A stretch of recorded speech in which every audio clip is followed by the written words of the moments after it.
ഉല്പത്തിപ്പുസ്തകം അദ്ധ്യായം 13. അബ്രാമും ലോത്തും പിരിയുന്നു. ഇങ്ങനെ അബ്രാമും ഭാര്യയും അവനുള്ളതൊക്കെയും അവനോടുകൂടെ ലോത്തും ഈജിപ്റ്റിൽ നിന്ന് പുറപ്പെട്ടു തെക്കെ ദേശത്ത് വന്നു. കന്നുകാലിയിലും വെള്ളിയിലും പൊന്നിലും അബ്രാം ബഹുസമ്പന്നനായിരുന്നു.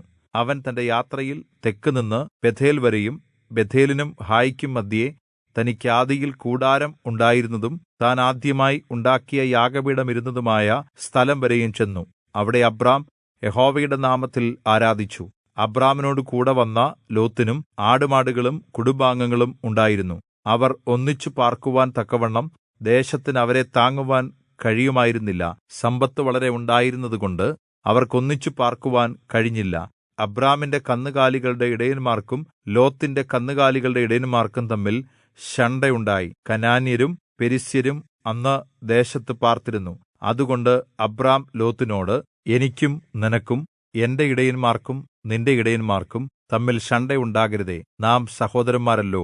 ദേശം മുഴുവൻ നിന്റെ മുമ്പിൽ ഇല്ലയോ? എന്നെ വിട്ടുപിരിഞ്ഞാലും നീ ഇടത്തോട്ടെങ്കിൽ ഞാൻ വലത്തോട്ട് പൊയ്ക്കൊള്ളാം, നീ വലത്തോട്ട് പോകുന്നുവെങ്കിൽ ഞാൻ ഇടത്തോട്ട് പൊയ്ക്കൊള്ളാം എന്ന് പറഞ്ഞു. അപ്പോൾ ലോത്ത് നോക്കി യോർദ്ദാനരികെയുള്ള പ്രദേശം ഒക്കെയും യഹോവ സൊദോമിനെയും ഗൊമോറയെയും നശിപ്പിക്കുന്നതിന് മുൻപ് യഹോവയുടെ തോട്ടം പോലെയും സോവർ വരെ ഈജിപ്റ്റ് ദേശം പോലെയും എല്ലായിടത്തും നീരോട്ടമുള്ളതെന്ന് കണ്ടു. ലോത്ത് യോർദ്ദാനരികെയുള്ള പ്രദേശം ഒക്കെയും തിരഞ്ഞെടുത്തു. ഇങ്ങനെ ലോത്ത് കിഴക്കോട്ട് യാത്രയായി. അവർ തമ്മിൽ പിരിഞ്ഞു. അബ്രാം കനാൻ ദേശത്ത് പാർത്തു. ലോത്ത് ആ പ്രദേശത്തിലെ പട്ടണങ്ങളിൽ പാർത്തു.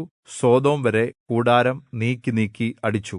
സൊദോം നിവാസികൾ ദുഷ്ടന്മാരും യഹോവയുടെ മുമ്പാകെ മഹാപാപികളും ആയിരുന്നു. അബ്രാം ഹെബ്രോനിലേക്ക് പോകുന്നു. ലോത്ത് അബ്രാമിനെ വിട്ടുപിരിഞ്ഞ ശേഷം യഹോവ അബ്രാമിനോട് അരുളിച്ചെയ്തത്, ഇപ്പോൾ തല ഉയർത്തി നീ ആയിരിക്കുന്ന സ്ഥലത്തുനിന്ന് വടക്കോട്ടും തെക്കോട്ടും കിഴക്കോട്ടും പടിഞ്ഞാറോട്ടും നോക്കുക. നീ കാണുന്ന ഭൂമിയൊക്കെയും ഞാൻ നിനക്കും നിന്റെ സന്തതിക്കും എന്നേക്കുമായി തരും. ഞാൻ നിന്റെ സന്തതിയെ ഭൂമിയിലെ പൊടിപോലെ ആക്കും. ഭൂമിയിലെ പൊടിയെ എണ്ണുവാൻ കഴിയുമെങ്കിൽ നിന്റെ സന്തതിയെയും എണ്ണുവാൻ കഴിയും. എഴുന്നേറ്റ് ദേശത്ത് നെടുകയും കുറുകയും നടക്കുക. ഞാൻ അത് നിനക്ക് തരും. അപ്പോൾ അബ്രാം കൂടാരം നീക്കി ഹെബ്രോനിൽ മമ്രയുടെ തോപ്പിൽ വന്ന് പാർത്തു. അവിടെ യഹോവയ്ക്ക് ഒരു യാഗപീഠം പണിതു.